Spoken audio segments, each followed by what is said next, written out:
আমাদের সমাজের ভিতরে আরেকটা বাজে কালচার, এই জাহেলি সিস্টেমে, এই তাগুতি সিস্টেমের আরেকটা বাজে কালচার হলো মেয়ে ছেলেদেরকে সময় মতো বিয়ে না দেয়া। এটা আরেক আশ্চর্য কালচার।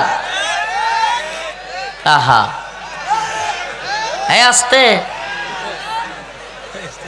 25 বছর 27 বছর হয়ে গেছে, যুবক যুবতীদেরকে এখনো বিয়ে দেয় না। এই বাজে কালচারের কারণে এমন অবস্থা হয়েছে যে কত গুনাহ যে হচ্ছে এটা কোনো হিসাব নাই। আরে এই শোনেন আস্তে, বাইরে আমি তো দুষ্টামির জন্য বলি নাই রে ভাই।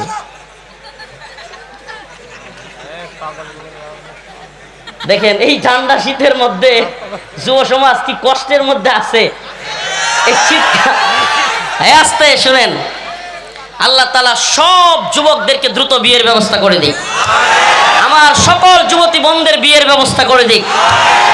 এটা দুষ্টামির বিষয় না মিয়া। এই যে শীতের রাতে কম্বলের নিচে যত গুনাহ করতেছে এই যুবকেরা, সমস্ত গুনার ভাগীদার তাদের বাবা মাও নিতে হবে। এটা কোনো হাসির কথা নয়।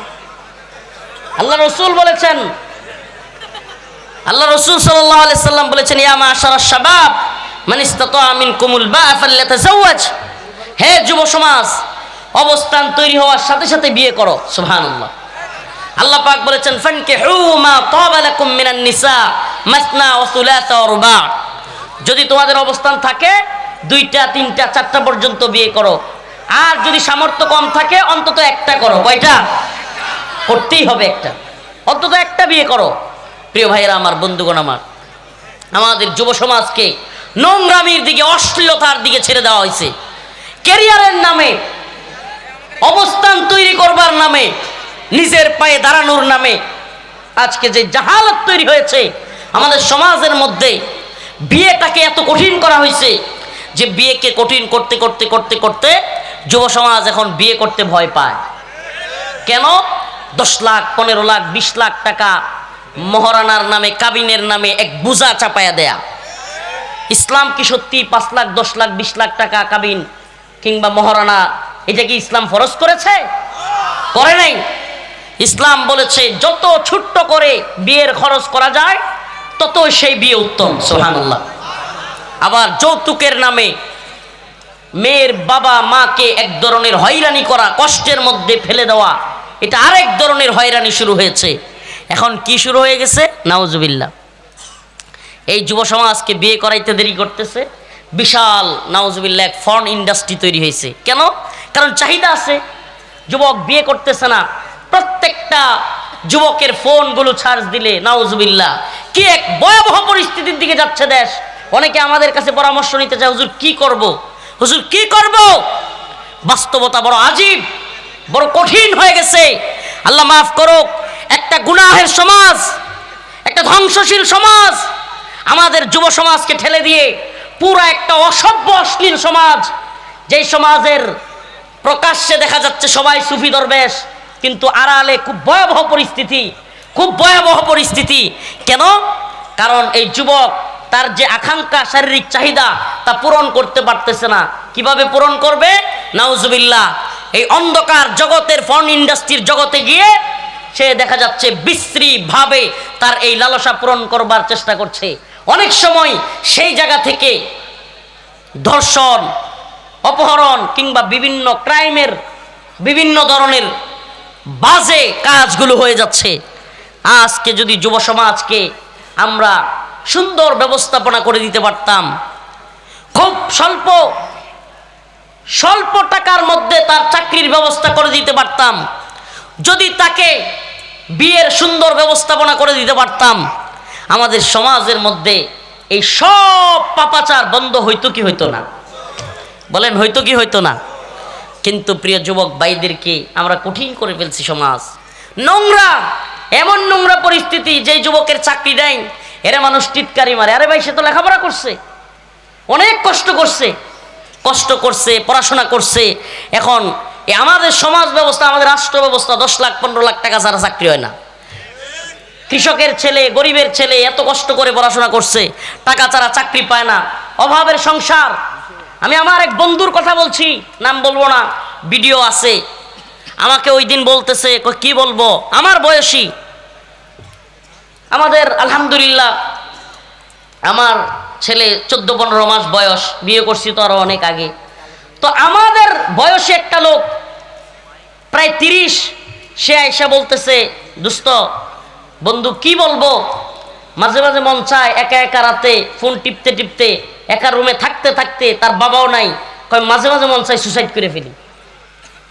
এই যে মাস্টার্স পাস করলাম, চাকরিও পাচ্ছি না, বাবা চলে গেছে অনেক আগে, মাকে নিয়া বোনদেরকে নিয়া সংসার চালানোর মতো সামর্থ্য নাই, আর এদিকে আমার চাকরিও হচ্ছে না, কত জায়গায় ঘুরতেছি, কত জায়গায় যাচ্ছি, অথচ আমার পরিস্থিতি হলো এমন যে আমি এই কষ্ট আর নিতে পারতেছি না, যে একটা চাকরির ব্যবস্থা করতে পারতেছি না, বিয়ে কিভাবে করব সেটাও বুঝতেছি না। আর বিয়ে ছাড়া কোনো পাত্রী, কোনো বাবা মা তার মেয়েকে কোনো চাকরি ছাড়া তুলে দিতে চায় না। একার এক আশ্চর্য ঘটনা যে ছেলে বিয়ে করবে, খাওয়াবে কি, পড়াবে কি, কি ব্যবস্থা আছে। সমাজের এক নির্মম বাস্তবতা, সমাজের এক নির্মম বাস্তবতা। ওই ছেলেটা এক পর্যায়ে নেশাকুরদের সাথে চলতেছে, ওই সমস্ত নেশাকুরদের সাথে চলে, সেও নেশাগ্রস্ত হয়ে যাচ্ছে। আপনি অবাক হয়ে গেছেন, কিরে অমুকের ছেলেটা না খুব ভদ্র ছিল, এ আবার নেশাকুরদের সাথে চলে। অবাক হয়েন না, ওই ছেলেটা ভিতর থেকে যন্ত্রণা সহ্য করতে করতে না পেরে এক পর্যায়ে ওই নেশাকুরদের সাথে চলে, নেশা করে, এগুলো সব ভুলে থাকে। এক পর্যায়ে এই নেশাকুরদের সিন্ডিকেট বড় হয়, এক পর্যায়ে সমাজে কিশোর গ্যাং তৈরি হয়, এক পর্যায়ে সমাজের মধ্যে অশ্লীলতা, বিভিন্ন খারাপ কাজ, মাদক, অশ্লীলতা, জুয়া সব কিছু ছড়ায়া যায়। আমি বলবো এই সব কিছুর জন্য এই তথাকথিত তাগুতি সিস্টেম, এই তথাকথিত জাহেলি সিস্টেম, এই তথাকথিত পশ্চিমা সিস্টেম দায়ী। আমাদেরকে আল্লাহর দিকে ফিরে আসতে হবে, আল্লাহর দিকে ফিরে আসতে হবে। একটা ভালো সমাজ তৈরি করবার জন্য প্রথমেই আমাদেরকে ভালো করতে হবে, আমাদেরকে পরিবর্তন হইতে হবে। এটা আল্লাহ পাকের ঘোষণা। আল্লাহ রাব্বুল আলামিন বলেন, ইন্নাল্লাহা লা ইউগাইয়িরু মা বিকওমিন হাত্তা ইউগাইয়িরু মা বিআনফুসিহিম। ততক্ষণ কোন জাতিকে আমি পরিবর্তন করি না যতক্ষণ না সেই জাতি পরিবর্তন হতে চায় হয়। সুবহানাল্লাহ। তাইলে আমরা যদি পরিবর্তন না হয়, আল্লাহ আমাদেরকে পরিবর্তন করবেন? আমরা আগে আমাদেরকে পরিবর্তন করতে হবে, সমাজ পরিবর্তন করতে হবে। কেমনে করবেন? সহজ করে দেই। আল্লাহ রাসূল সাল্লাল্লাহু আলাইহি সাল্লামের কাছে এক মহিলা আসছে, ইয়া রাসূলুল্লাহ আমার বিয়ে করেন, আমি মুসলমান হয়ে যাব। সুবহানাল্লাহ। আল্লাহ রাসূল সাল্লাল্লাহু আলাইহি সাল্লাম একাধিক বিয়ে করার পিছনে এটা সবচেয়ে বড় কারণ ছিল একটা, যে মহিলারা এসে দাবি করতো, ইয়া রাসূলুল্লাহ আমার বিয়ে, মুসলমান হয়ে যাব, নবীর বউ হওয়ার খুব আশা। আল্লাহ রাসূল সাল্লাল্লাহু আলাইহি সাল্লাম মুখ ফিরিয়ে নিলেন, আবার বলল, ইয়া রাসূলুল্লাহ আমার বিয়ে করেন, আমি মুসলমান হয়ে যাব। রাসূলুল্লাহ সাল্লাল্লাহু আলাইহি সাল্লাম আবারও মুখ ফিরিয়ে নিলেন। তৃতীয়বার বলল, পাশ থেকে এক সাহাবী, আল্লাহর রাসূল সাল্লাল্লাহু আলাইহি সাল্লামের এক সাহাবী বলে বসলেন, ইয়া রাসূলুল্লাহ সুন্দরী মহিলা, আপনি যদি বিয়ে না করতে চান আমার সাথে বিয়ে দিয়ে দেন। সুবহানাল্লাহ বলবেন না? সাহাবী আল্লাহর নবীকে বলে, ইয়া রাসূলুল্লাহ সুন্দরী মহিলা, আপনি যদি বিয়ে না করেন আমার সাথে বিয়ে দিয়ে দেন। রাসূলুল্লাহ সাল্লাল্লাহু আলাইহি সাল্লাম বললেন, তুমি যে বিয়ে করবা মহারানা কি আছে, স্বর্ণের কিছু আছে? কই, ইয়া রাসূলুল্লাহ আমি গরিব, নাই। কই রূপা? কই নাই। কই তামা কিংবা বিভিন্ন কোনো মুদ্রা হইলেই হবে। ইয়া রাসূলুল্লাহ আপনি তো জানেন আমি আরবের সবচাইতে গরিব, আমার কাছে কিছুই নাই। আল্লাহ রাসূল জিজ্ঞেস করলেন, তুমি কি সূরা পারো? সূরা, কোরআনের সূরা পারো তুমি? বললেন, ইয়া রাসূলুল্লাহ অল্প কয়েকটা সূরা পারি। আল্লাহ রাসূল বললেন ওই মহিলাকে, তুমি যে বিয়ে বসবা তার সাথে, তুমি তো নতুন মুসলমান হচ্ছ, কোনো কোরআনের সূরা জানো না। এই যুবক তোমাকে কোরআনের সূরাগুলো শিখাইয়া দিবে, এটাই তোমাদের বিয়ের মহারানা। সুবহানাল্লাহ বলবেন না? বানিয়ে বলছি না, হাদিস। এখনই মোবাইল আছে, অ্যান্ড্রয়েড মোবাইল এখন সকলের হাতে, পারলে চার্জ দিয়া আল্লাহ রাসূল সাল্লাল্লাহু আলাইহি সাল্লামের হাদিসটা দেখে নেন। সুবহানাল্লাহি ওয়া বিহামদিহি। আল্লাহ রাসূল বিয়েটাকে কত সহজ করেছেন। আমি তো বলি, আমরা যদি চাই, মেয়ের গার্ডিয়ানরা যদি চায়, ছেলের গার্ডিয়ানরা যদি চায়, আরে একই বাবা ছেলের ক্ষেত্রে খুঁজে কোন মেয়েটার বাপ বড় লোক, বেশি কিছু পাওয়া যাবে। আবার একই বাবা মেয়ে বিয়ে দেওয়ার সময় কেমনে কমায়া দেওয়া যাবে, কোন ছেলেটা বড় লোক, কিছুই দিতে হবে না, ঠিকই ঠিক না? এইটা কেন, এই দ্বিচারিতা কেন? আপনি যদি সমাজকে সহজ করতেন, আমি তো বলি সুবহানাল্লাহ, অবস্থান যদি না থাকে, আমার বক্তব্য হলো একেবারে সীমিত। আল্লাহ রসুল বলেছেন ওলিমা করার জন্য, আউলিম বিহাদা শাত আউল বাকারা আউল গনাম। আল্লাহ রসুল সাল্লাল্লাহু আলাইহি ওয়াসাল্লাম যেহেতু বলছেন ওলিমা করার কথা, সুন্নাহ, এই একটা বকরি জবাই করবেন, অল্প কিছু মানুষ যার যতটুকু অবস্থান দাওয়াত দিবেন, 5 কেজি 10 কেজি খেজুর ছিটায়া দিবেন, আর 10 দিরহাম পরিমাণ অল্প মহারানা ধার্য করবেন, ব্যাস বিয়ে শেষ। সুবহানাল্লাহ, কত সহজ না বিয়ে? এটা যদি আমরা চাই এটা সহজ, যে অল্প কিছু মানুষ দাওয়াত দিবে, অল্প কিছু মানুষকে একটা বকরি জবাই করে, ছাগল জবাই করে খাওয়া দিবে, 5-10 কেজি খেজুর মসজিদে ছিটাইয়া দিবে, আর অল্প মহারানা 10 দিরহাম পরিমাণ অল্প মহারানা ধার্য করবে, সুবহানাল্লাহ, বিয়ে শেষ। আর যদি এটা করতে না পারেন, আজকে আমাদের মধ্যে আউযু বিল্লাহি মিনাশ শাইতানির রাজিম, আল্লাহ আমাদেরকে ক্ষমা করুক, যেই পরিমাণে গুনাহ আমরা করতেছি, যুবক বের হইতে পারতেছে না, যুবক ওয়াজ শুনে আল্লাহর দিকে ফিরে আসার চেষ্টা করে, কিন্তু আবার তার সেই আকাঙ্ক্ষা তৈরি হয়ে যায়, আবার সে ফোনের মধ্যে সেই খারাপ বিষয়গুলো দেখা শুরু করে। এভাবেই চলছে যুবকদের জিন্দেগি।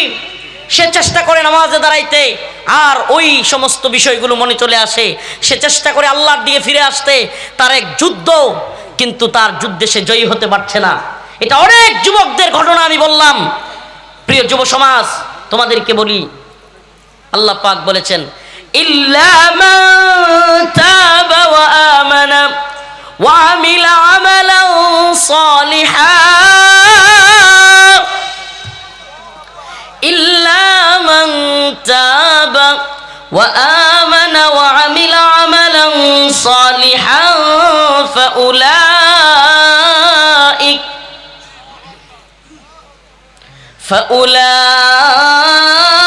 فأولئك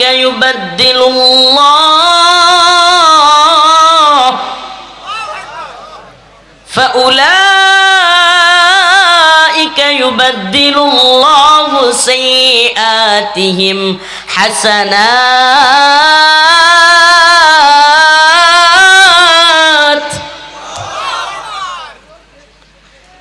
আল্লাহ রাব্বুল আলামিন বলেন, ও আমার গুনাহগার বান্দারা, আল্লাহ তাআলা তার গুনাহগার বান্দাদেরকে ডাক দিয়া বলে, ও আমার বান্দা, যদি গুনাহ করে ফেলেছো, পাহাড় সমান গুনাহ তোমার হয়ে গেছে, এটা শুধুমাত্র যুবকদের জন্য না, আমাদের সকলের জন্যই, মুরব্বীদের জন্য, মা বোনদের জন্য, বাবা চাচাদের জন্য, সকলের জন্য আল্লাহর পক্ষ থেকে ঘোষণা, ইল্লা মান তাবা ওয়া আমানা ওয়া আমিলা আমালান সালিহান ফাউলাইকা ইউবাদদিলুল্লাহ সাইয়্যাতিহিম হাসানাত ওয়া কানাল্লাহু গফুরুর রহিমা। আল্লাহ রাব্বুল আলামিন বলেন, যদি কোনো ব্যক্তি তার গুনাহের স্বীকৃতি, অনেকে আছে গুনাহ করে আবার স্বীকৃতি দেয় না, মানে স্বীকার করে না, সে খুব বুজুর্গ, এরকম ভাব দেখায়, এরকম হলে চলবে না। আল্লাহ পাক বলেছেন, তুবু ইলাল্লাহি তাওবাতান নাসুহা, একেবারে অন্তর থেকে তওবা করা, খাঁটি অন্তর থেকে তওবা করে যদি আল্লাহর কাছে কেউ চায়, আল্লাহর কাছে যদি কেউ হাত তুলে, আল্লাহ যত গুনাহ করেছি মাফ করে দেন, আর গুনাহ করব না, আল্লাহ যত গুনাহ করেছি মাফ করে দেন, আর গুনাহ করব না, আপনার ইবাদতে মশগুল হয়ে যাব, এই শীতের দিনেও ঠান্ডা পানিতে ওযু করে আপনার সামনে দাঁড়ায় যাব। আল্লাহ, ওই যে গোপনে যত খারাপ কাজ করেছি, প্রকাশ্যে যত খারাপ কাজ করেছি, আল্লাহ সকল গুনাহ থেকে তাওবা করলাম। আল্লাহুম্মা গফিরলি যামবি রব্বানা লা তুআখিযনা ইন নাসিনা আও আখতানা। আয় আল্লাহ, রব্বানা, হে আমাদের প্রতিপালক, লা তুআখিযনা, আপনি আমাদেরকে পাকড়াও করিয়েন না, ধইরা ফেলিয়েন না। রব্বানা লা তুআখিযনা ইন নাসিনা, নিশ্চয়ই আমরা তো ভুলের মধ্যে, আমাদেরকে পাকড়াও করিয়েন না আমাদের ভুলের জন্য। আয় আল্লাহ, আমাদের ভুলগুলোকে ক্ষমা করে দেন। আল্লাহ রব্বুল আলামিন বলেন, কোন বান্দা যদি আমার কাছে এইভাবে তাওবাতুন নাসুহা করে, আমার কাছে বলে আল্লাহ আমারে মাফ করে দেন, আমার সমস্ত হাজত পূরণ করে দেন, আমার সমস্ত গুনাহগুলি মাফ করে দেন, আমার সমস্ত জরুরত পূরণ করে দেন, আমি আপনার পথে থাকতে চাই, আমার রব্বুল আলামিন ডাক দিয়া বলেন, ফাউলাইকা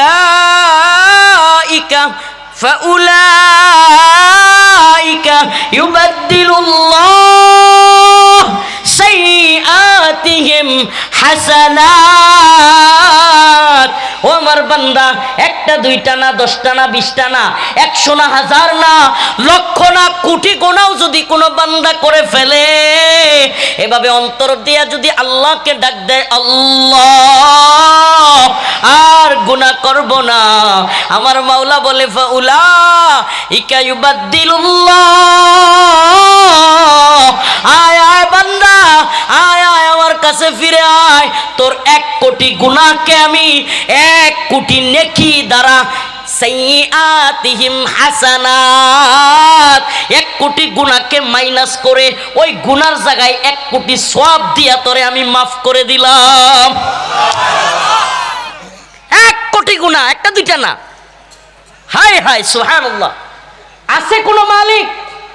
এই যে প্রশাসনের বাইরে চাকরি করে, অনেকেই চাকরি করে, অনেকেই ব্যবসা করে, বিভিন্ন জায়গায় চাকরি করে, এমন কোন মালিক কি আছে, এমন কোন ঊর্ধ্বতন কর্মকর্তা আছে যে আপনি 5টা ভুল করেছেন আর তার কাছে গিয়ে ক্ষমা চাইছেন, 5টা ভুলই মাফ করে দিবে, আবার 5টা ভুলের জন্য আপনারা পুরস্কারও দিবে? সুবহানাল্লাহ। আছে কেউ? আরে একদিন যদি কোনো অফিসে চাকরি করেন, আপনি না যান, পরের দিন আপনারে বকা শুরু করে। পরে কি করে না, পরের দিন আপনারা কি করে, বকাঝকা শুরু করে দেয়। 2 নম্বর দিন আবার যদি আপনি অফিসে না যান, হুমকি দেয়, চাকরিটা ছেড়ে দাও, চাকরি ছেড়ে দাও, চাকরি করতে আসছো কেন, বলে কি বলে না। 3য় দিন যদি না যান, গার ধাক্কা দিয়ে বের করে দেয়, বিশ্রী ভাষায় গালাগালি করে। আপনার সমস্যাগুলো শুনবার মতো তাদের সময় নাই, ঠিক কি ঠিক না? আপনার সমস্যা শুনবার সময় তাদের নাই, আপনাকে বিশ্রী ভাষায় কথা বলবে। কিন্তু একজন মহান মালিক আছেন, আপনি যত ভুল করেন খালি তার সামনে দাঁড়ায় বলবেন, আল্লাহ আমি ভুল করে ফেলছি মালিক, আমি পাপ কাজে নিমজ্জিত হয়ে গেছি মালিক, আপনি আমারে মাফ করে দেন।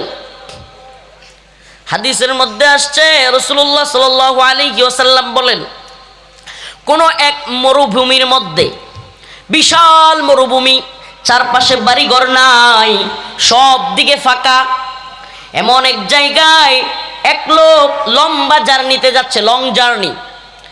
তার উটের সাথে অল্প খাবার ছিল, পানি ছিল, অল্প খাবার পানি। হঠাৎ করে তার শরীরটা ক্লান্ত হয়েছে, এক জায়গায় একটু শুয়ে পড়ছে। ঘুম থেকে উঠে দেখে তপ্ত রোদের মধ্যে, তীব্র রোদ, প্রচুর রোদের মধ্যে সে দেখলো তার উটটা খাবার এবং পানি সহ হারায় গেছে। খাবার এবং পানি সহ কি হয়ে গেছে? হারায় গেছে। এমন অবস্থায় ওই লোকটা কিরকম পেরেশান, হাই হাই, পায়ে হাইটা যাওয়ারও সুযোগ নাই, কয়েক কিলো পরিমাণ বালু আর বালু, তপ্ত বালু, পায়ে নিচে পা দেয়া যায় না, এমন গরম। আবার সাথে একটু রুটি ছিল, একটু পানি ছিল, এই উটটার সাথে ওই উটও নাই। এখন ওই লোকটার কেমন পেরেশানি, এই পেরেশানি অবস্থায় আবার তার তন্দ্রা লাগছে, ঝিমাইতেছে। হঠাৎ করে ওই উটটা যদি আইসা পানি এবং খাবার সহ হাজির হয়, ওই লোক কেমন খুশি হবে? বলেন কেমন খুশি হবে? হাদিসের মধ্যে আসছে, ওই উট খাবার এবং পানি সহ বিশাল এক মরুভূমির মধ্যে তীব্র রোদে গলাটা শুকিয়ে যাচ্ছে, একটু পানির জন্য অন্তরটা পুড়ে যাচ্ছে, এমন অবস্থায় ওই ওট ওই খাবার এবং পানি সহ আবার ফিরে আসলে হারানো উট পায়া ওই মালিক যেমন খুশি হয়, তার চাইতেও 1000 গুণ, লক্ষ গুণ, কোটি গুণ বেশি আমার আপনার মালিক আল্লাহ পাক তার কোনো গুনাহগার বান্দা আবারও মসজিদে যায় নামাজ পড়া শুরু করলে আমার মাওলা আরো বেশি খুশি হয়। সুবহানাল্লাহ, আরো বেশি খুশি হয়। সুবহানাল্লাহ। এই দুনিয়ায় 1000 টাকা দরকার, খুব বিপদে পড়ছেন 5000 টাকা দরকার, পরিবার কাছের মানুষ যার কাছেই যাবেন বিশ্বাস করেন একবার দিবে, দুইবার দিবে, তৃতীয়বার যদি জান রাগ করে কি করে না? করে কি করে না? কিন্তু এমন একজন মালিক আছে जो ना मांगे उससे तू बेज़र है, ওই মালিক ব্যতিক্রম। সুবহানাল্লাহ। ওই মালিকের কাছে যে না চায় তার প্রতি বিরক্ত হন। সুবহানাল্লাহ। ওই মালিকের কাছে যে বেশি বেশি চায় সে ওই মালিক আরো তার প্রতি বেশি খুশি হয়, আর যে চায় না তার প্রতি আল্লাহ কি হন? নারাজ হন। আয়াতে কারিমা তিলাওয়াত করেছিলাম সূরাতুল বাকারা, ইয়া আইয়ুহাল্লাযীনা আমানুস্তাঈনু বিস-সাবরি ওয়াস-সালাহ ইন্নাল্লাহা মা'আস-সাবিরিন। আল্লাহ রাব্বুল আলামিনের কাছে চাইতে হবে। এতক্ষণের আলোচনায় আমি একটা দিকে আপনাদেরকে মনোনিবেশ করার চেষ্টা করেছি, একটা দিকেই ফোকাস করানোর চেষ্টা করেছি। এই দুনিয়ায় কারো কাছে চাওয়ার জন্য আসি নাই, এই দুনিয়ায় কারো কাছে হাত পাতার জন্য আল্লাহ মানুষকে পাঠান নাই। জরুরতগুলো পূরণ করার ক্ষেত্রে একমাত্র আমরা চাইবো কার কাছে? বলেন না কার কাছে?